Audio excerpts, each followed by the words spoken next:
Hai, ketemu lagi dengan saya Dedi Chandra.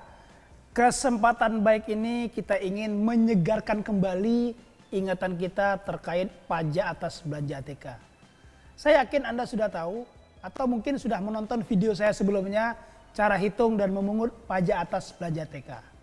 Nah, melalui video ini saya ingatkan cara hitung yang sebelumnya sudah berubah.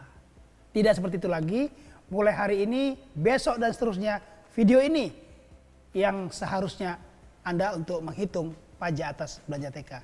Video ini spesial saya peruntukkan kepada seluruh bendahara di instansi pemerintah pusat, pemerintah daerah, dan juga yang di desa.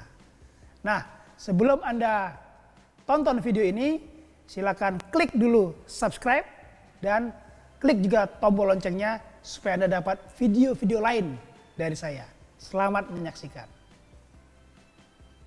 Bendahara, cara memungut pajak untuk belanja ATK sudah berubah. Mari kita mulai.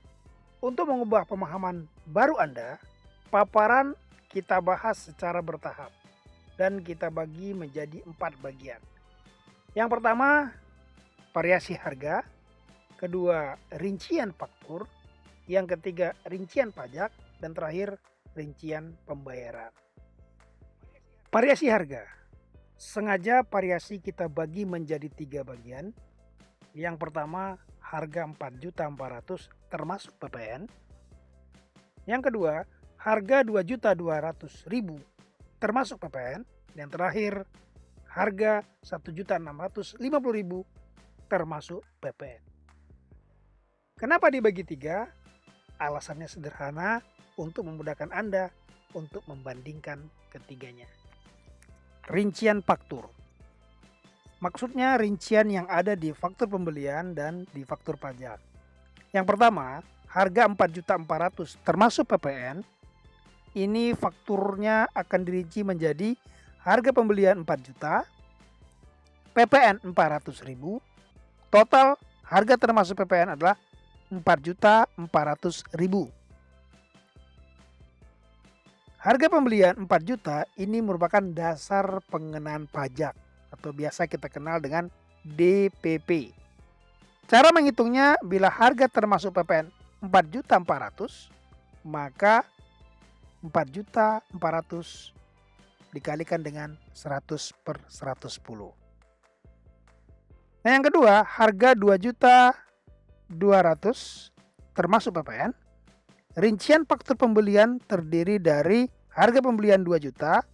Ini kita dapat dari 2,2 juta kita kalikan dengan 100 per 110.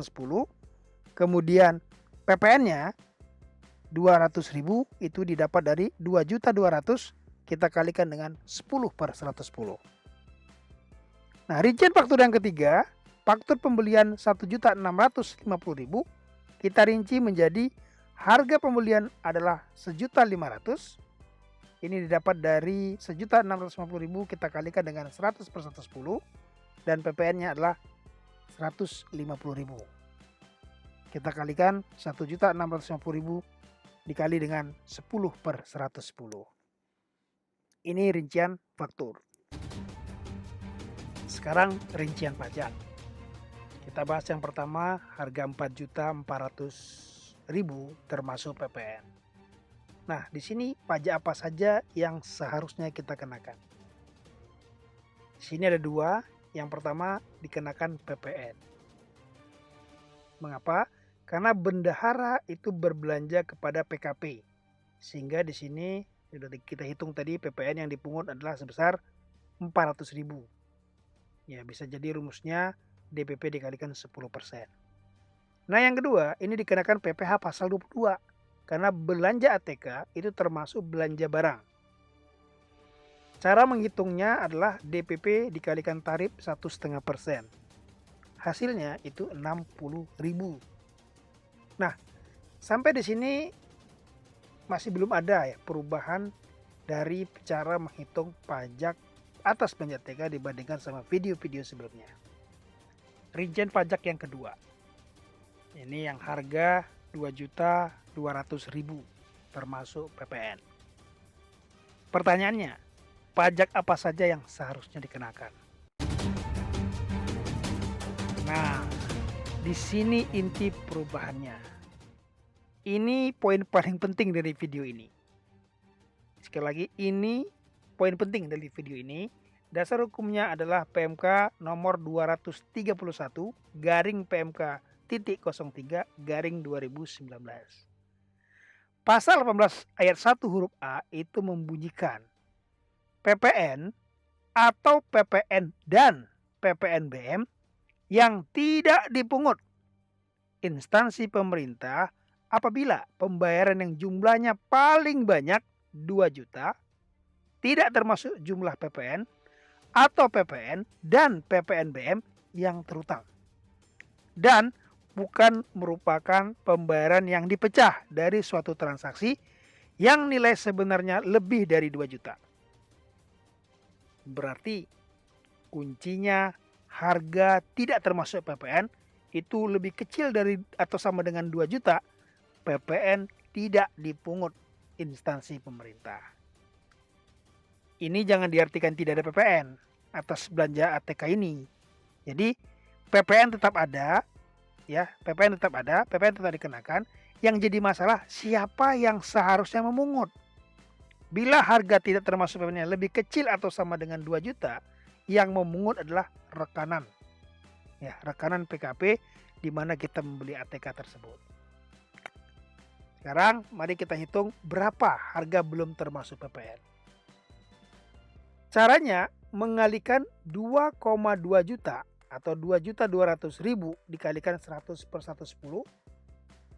Hasilnya adalah harga tidak termasuk PPN 2 juta. Karena harga tidak termasuk PPN lebih kecil atau sama dengan 2 juta, atau harganya pas banget 2 juta, maka PPN yang memungut bukan instansi pemerintah, tetapi PKP rekanan. Nah, yang kedua, bagaimana dengan PPh pasal 22? PMK 231 ini tidak mengubah sama sekali aturan sebelumnya. Ya, di PMK nomor 231 ini di pasal 12 ayat 2 huruf A itu menyebutkan pengecualian pemungutan PPh pasal 22.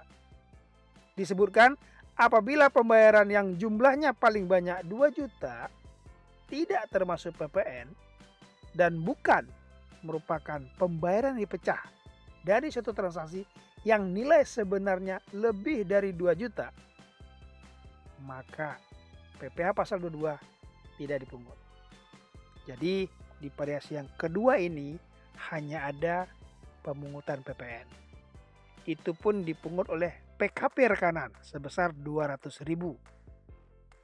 Sekali lagi, hanya PPN, tidak ada pemungutan PPh pasal 22.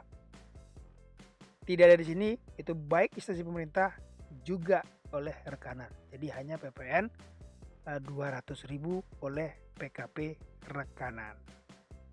Rincian pajak harga yang 1.650.000 termasuk PPN. Kalau yang ini mudah, langsung saja ikan sepat, ikan gabus, dan ikan lele. Makin cepat, makin bagus, dan tidak bertele-tele. Kuncinya di harga tidak termasuk PPN. Masih ingat kan tadi kuncinya harga tidak termasuk PPN. Karena harga tidak termasuknya lebih kecil atau sama dengan 2 juta, maka PPN dipungut oleh PKP rekanan.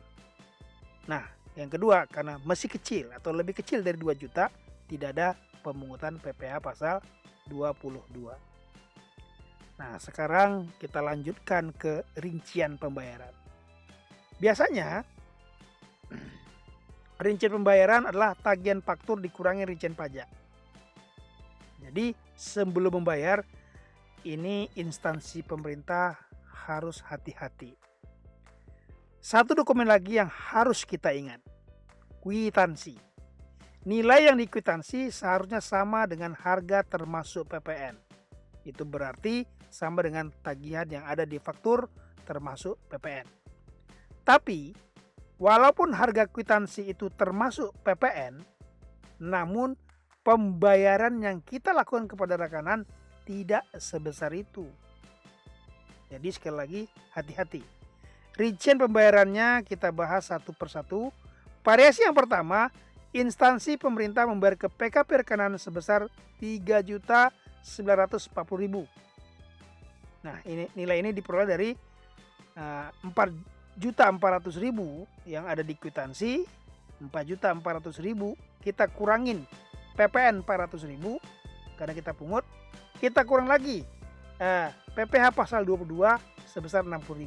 Jadi hasilnya 3.940.000. Nah, variasi yang kedua, instansi pemerintah itu membayarkan kepada PKP Rekanan sebesar 2.200.000. Sekali lagi 2.200.000. Mengapa? Karena PPN dan PPh pasal 22 tidak dipungut oleh instansi pemerintah. Berarti nilai kwitansi sama dengan uang yang dibayarkan kepada PKP Rekanan. 2.200.000. Nah, yang terakhir, variasi yang ketiga. Harga atau bendahara membayar ke PKP Rekanan itu sama dengan nilai yang dikwitansi, yaitu sebesar 1.650.000. Kenapa? Sama seperti yang kedua, karena PPN dan PPh pasal 22 tidak dipungut. Jadi, kesimpulan kita di video ini adalah inti perubahan karena PMK nomor 231 garing PMK titik 03 garing 2019. Mulai bulan April 2020 dan seterusnya, instansi pemerintah tidak memungut PPN apabila harga tidak termasuk PPN itu lebih kecil atau sama dengan 2 juta. Bukan lagi lebih kecil atau sama dengan 1 juta. Semoga video ini bermanfaat untuk Anda.